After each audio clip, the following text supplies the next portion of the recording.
Welcome to Real Sales Talk, Agent Interviews. My name is Pauly Campanaro, real estate coach and trainer, here today to interview Earl White in sunny Las Vegas and to talk a little bit about Earl's career and his business. So let's jump right in. So Earl's been in the business about 3 years. Had my license 3 years, and I've now been practicing full-time a little over 2. A little over 2 years, okay. So tell me a little bit about that first year to second year and how all that That first year is really rough, as most of you know. No past clients. You're just trying to build a pipeline. And I was working my other job, my original job, at nights, just to keep myself going. And it wasn't until the second year that I really picked up traction, and I was able to do it full-time, exclusively. And what business were you in before real estate? The casino business. Of course. Yeah, here in Las Vegas, 13 years in the casino business. Never had a sales job my whole life, and made the transition. But geez, you know, coming from working on the Strip, the Las Vegas Strip myself, I can appreciate the customer service aspect. Absolutely. How did that play into value in the real estate industry? You know what? I had a script. I just never knew that I had one. I had those same questions, the same dialogues that we all have in our daily routines, and they did. A lot of them did transfer over. I just didn't know that I was using a script whenever I was in the casino business. Yeah, and so it was just new content, and then that customer service, especially on the Strip, having to deal with the customer is always right kind of mentality, to go through problems and conflict. Yeah, well, 13 years dealing with people that are gambling, losing, maybe even drinking, you definitely build a tolerance to not react right away. When they say something off the cuff, you definitely, take your time, think about it. Absolutely, sir. Let me see what I can do to help you. Different kind of objection handling. Different kind of objection handling. But still objection handling. Again, there were a lot of skills borrowed from that I didn't know I was bringing to the table. Yeah, I'd say customer service skills are a huge part of, we're dealing with people. So when we're dealing with people, dealing with egos and personalities and very heavy opinions. It's all about them. It's not about us. Yeah. So how we do that in a positive, progressive manner, that's exciting. You were able to use some of those skills. Yeah. So describe the beginning of your career. I mean, moving through to the second year and some of the challenges that you experienced, or maybe even, how about this? One of the things that you might have done differently looking back on your first or second year. If I was able to go back and say, first day Earl, I would definitely ask him, work on your scripts, work on your scripts, work on your scripts. Because I took to the phones immediately. I was really fortunate. I had a great trainer, a great mentor that said, this is what we're going to do. We're going to talk to a lot of people every day, and this is how we're going to generate business. I believe in that with all my heart, that concept. But I just took right to the phones with very little scripting, skill, practice, and if I could do it all over again, I'd say, hey, a little less time on the phone, a little more time working on your skills. Yeah. Because when you don't have a lot of skill, it feels like you're beating your head against a rock. I'm making the calls, I'm making the calls, I'm making the calls, and I'm just only getting a little bit of action rather than a lot of sales. Yeah, that's a big thing in regards to dealing with the adversity and the lack of reception for people that you're talking to. When you see people are getting business from it, you understand that it's a numbers game where no matter how I'm generating business, I need to be involved in conversations in some manner. Always. Right? And so how have you seen the value in that, in committing to improving your skills, and how that's changed? Great question. Again, great mentors, great coaches really helped me out, and they said, look, you're going to talk to a lot of people, you're going to use the script, and we're going to track your numbers. And as you track your numbers, you can see the progression. You can see, well, I used to have to talk to 200 people, and now I only have to talk to 100 people to get the same result, and then 80 people, and then 50 people. And taking those numbers from 200 people to only 50 people to get that same result, whether it's an appointment, a contract signed, a closing, that's 4 times as effective. And when you start to see the numbers on the page, and I'm a real numbers guy, so when I saw the numbers on the page, I go, this is working, this is worth my time. Right. So the proof is in the pudding, right? You want to see, so to speak, yes. See the numbers. Yes. So how do you get? Well, you know what? Before we jump into the next question, I should have mentioned at the beginning. So this year you're on track for approximately what? 32 deals this season. Okay. This year. 32 deals. Yeah. Right. And as the analytic, you know it's 32 deals probably that. Yeah. As of today. As of today, pending closing listings, yes, I feel like I'm on track to do a solid 30. Okay. Third year in the business, that's awesome. Thank you. That's great. You know, I should be doing a little more, but right. yes, thank you. Well, that's the you know, the success, the success that drives in you that makes you say that. But and what has got you to this point so far. But I want to say congratulations. 30 plus deals in your third year that's awesome. Thank you. Well, technically your second year full time. Right. Because the first year, what were your numbers like in the first year approximately? I did close over 15 deals my first year, and that was working both jobs. That was working both jobs, and then my second year is 25 deals, and there should have been a bigger jump this year, but maybe I didn't. Maybe when I started closing a few deals, I wasn't putting in the hours on the phones. Maybe I got a little lazy when the checks started to show up. And that's something that I had to address at the beginning of this year. I was riding the coattails of last year's phone calls. I was doing business this year on the phone calls that I had done last year. And my phone calls really dropped off the first half of this year. And around May, June, I really picked it back up to no more. I'm worth it. My goals are worth it. My family's worth it. Yeah. Every day, 3-4 hours on the phones. And I've seen that. I've seen that very specifically in your activities and watching you from the bird's eye view of what's been happening. And that's, I gotta imagine that's exciting and kind of, I mean, at the one point it's disappointing in regards to, well, I realize that I'm kind of riding the coattails of a lot of the work that I did last year, but that with the compound effect on if I remain consistent on what I'm supposed to do and what I was already doing, that the possibility in that. I'm so excited because right now, it's only October, and right now I'm building my 2016. Right. All of the people I called today that are sending out, getting a business card from me today, those are people I'm going to do deals with in 2016. I'm setting up my great 2016 now. Right. And you can't start on January 1st. You have to have a pipeline. You've got to have deals in all stages of the progression. Yeah. You know, they're getting ready to go on the market. They're going on the market. They're going into escrow. They're closing escrow. Right. All stages. So I want to touch on one thing, going off track here a little bit, on especially for newer agents, working another job. Yeah. And 15 deals working 2 jobs is great. How did you deal with the adversity of obviously time management? You have kids. I right? do. And you're married, right? I am. And so kids and married and a second job and being able to deal with the time management portion alone, in addition to the negativity or the frustration or just being tired. Tired is the magic word. Yeah. That was the biggest obstacle for me. There just weren't enough hours in the day. I was working in a casino at night. I'd sleep in, and then I'd get up and I'd go right to the phones and I'd make as many calls as I could, trying to build that pipeline. So I knew when I had this many deals in the line, then I could quit this job. And I can't say strongly enough, this is not a part-time business. This is a full-time. You have to be doing this full-time. I kind of burned the candle at both ends in the beginning with an end in mind. There was no way I could keep that pace. I was really fortunate. I had someone at home to help me with the kids. Look, I'm going to put in more hours for us now, but you've got to pick it. You've got to do everything at home. I had that. I had that support system, but I could never do that long term. I would never set that as a 5-year goal or a 3-year goal. Something I was able to accomplish in less than 1 year. Through preparation.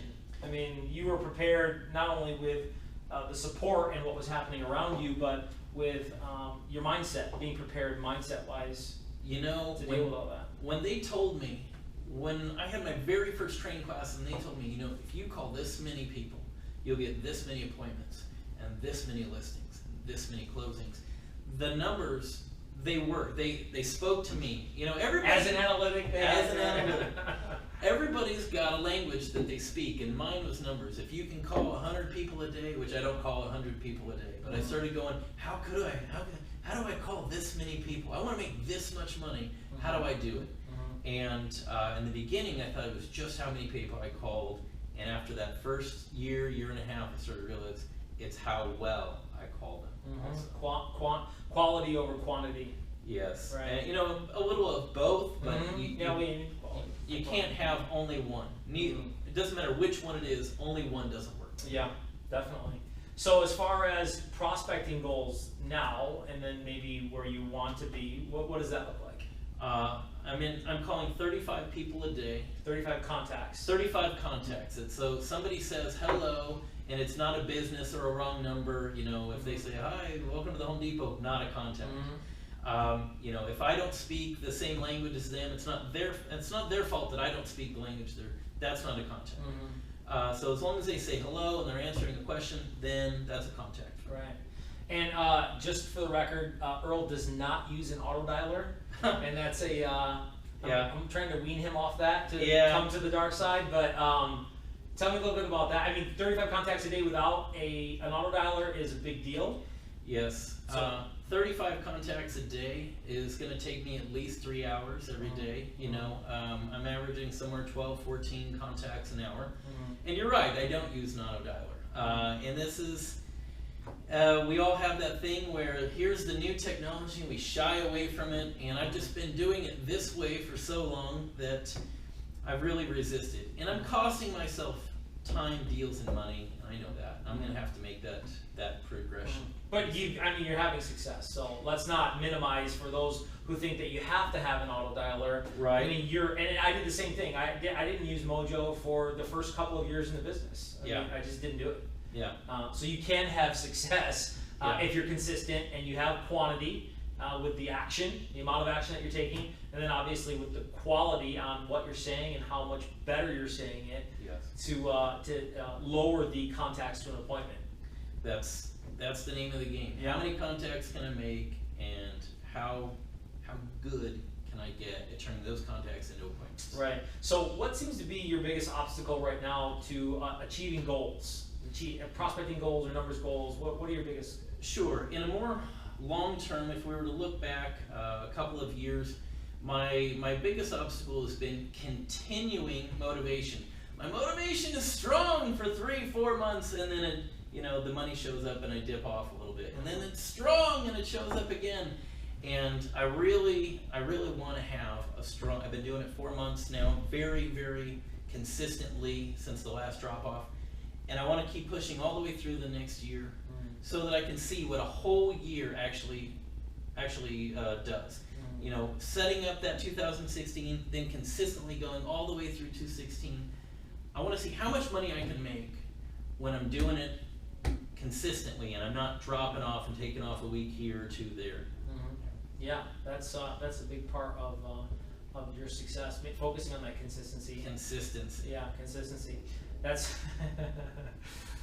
consistency and discipline. We always come back to those ones. Yeah. And it's easy to fall off as an independent contractor, we are the employee and the employer. We're both. Yeah, and so that can be a little bit tricky. What are some of the things you might do specifically for keeping your energy and enthusiasm up?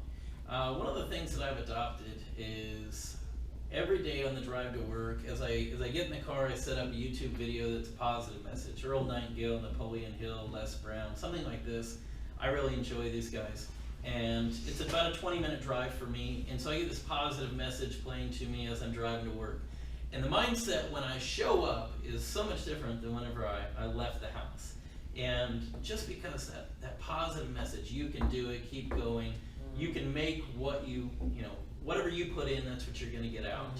That's one of the things. The other thing that I've been doing is gratitude list. It sounds so funny, but the gratitude list trains our mind to look for the positive instead of negative. This sounds a little cheesy, but when you're constantly, all day long, getting the "don't call me, I'm not moving, get a real job," all that banter you get on the phones, I can't let them stop me.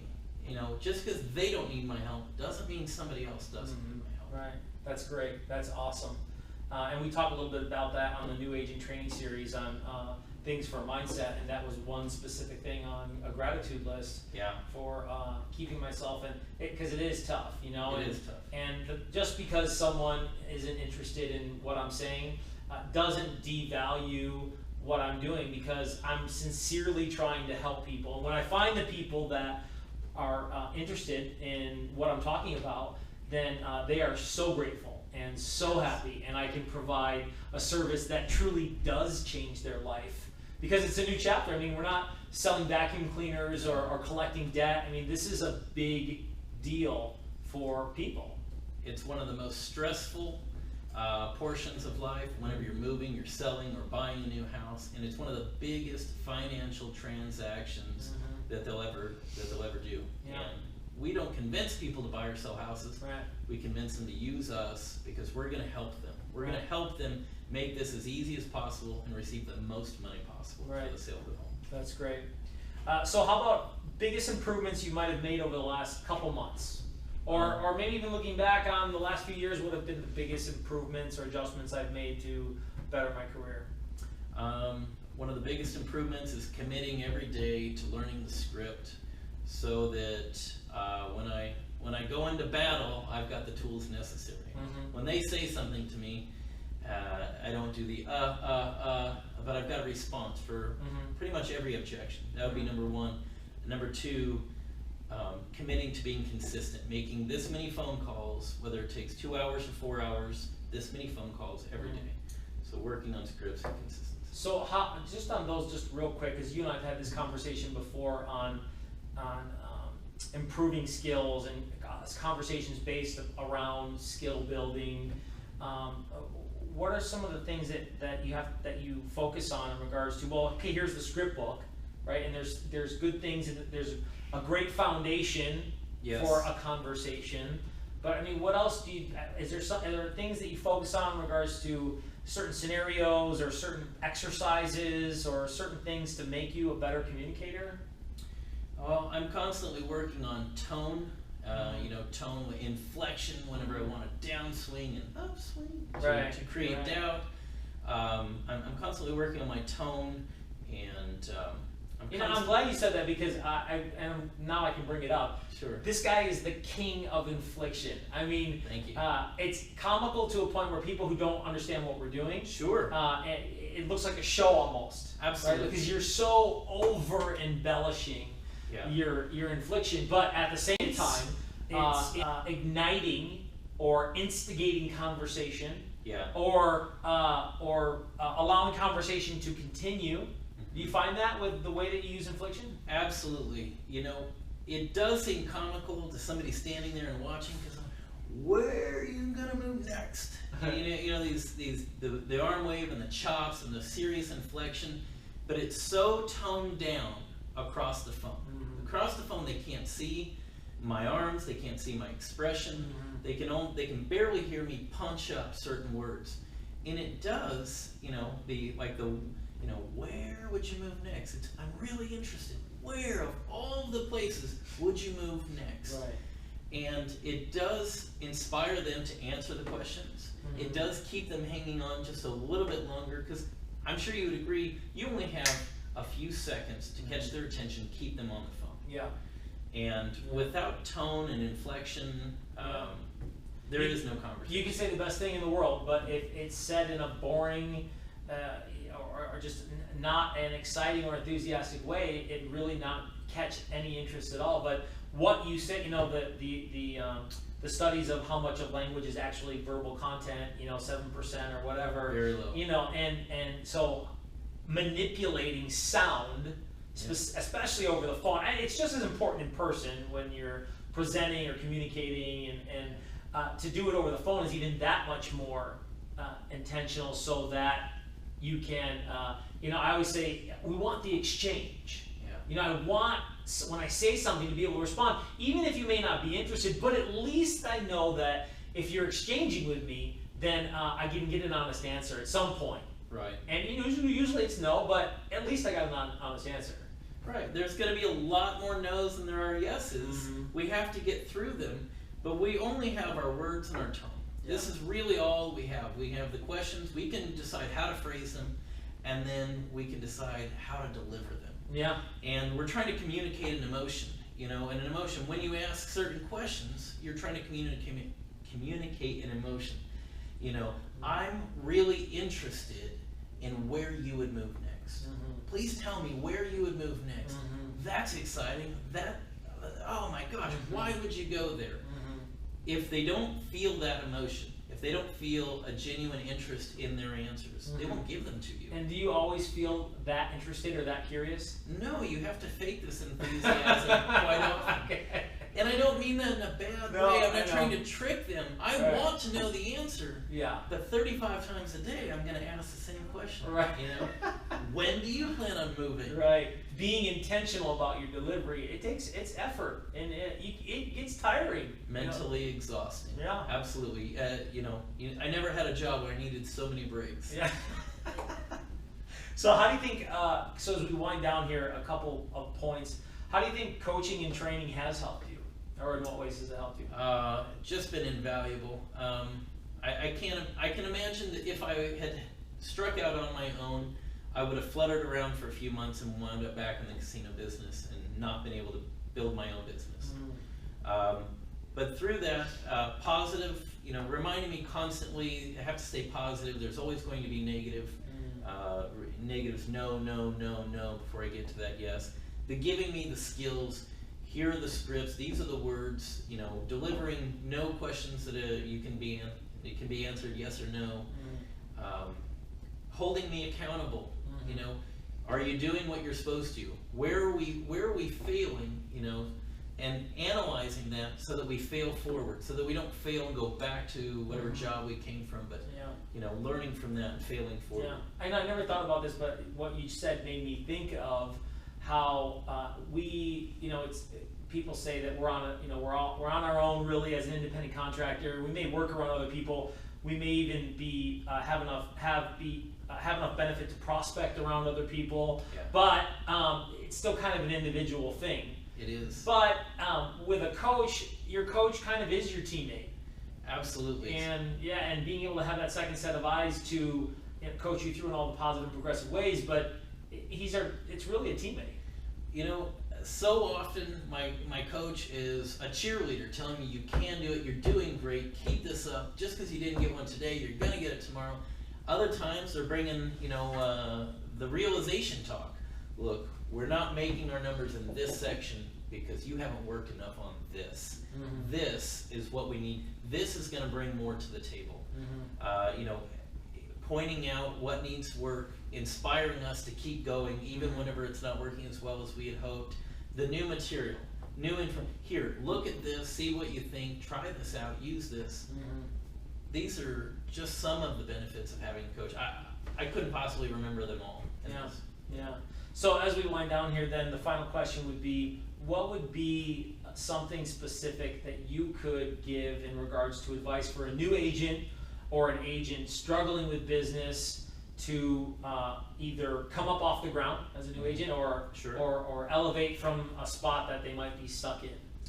How would I elevate or help them get stuck, past being stuck? Yeah. I tell them, if you are lucky enough to have great mentors in coaching, trust them, exercise a little bit of blind faith. You do not have to figure out how this business works. They will show you how this business works, but it's your job to follow the instructions. They'll give you the instructions, you have to follow them.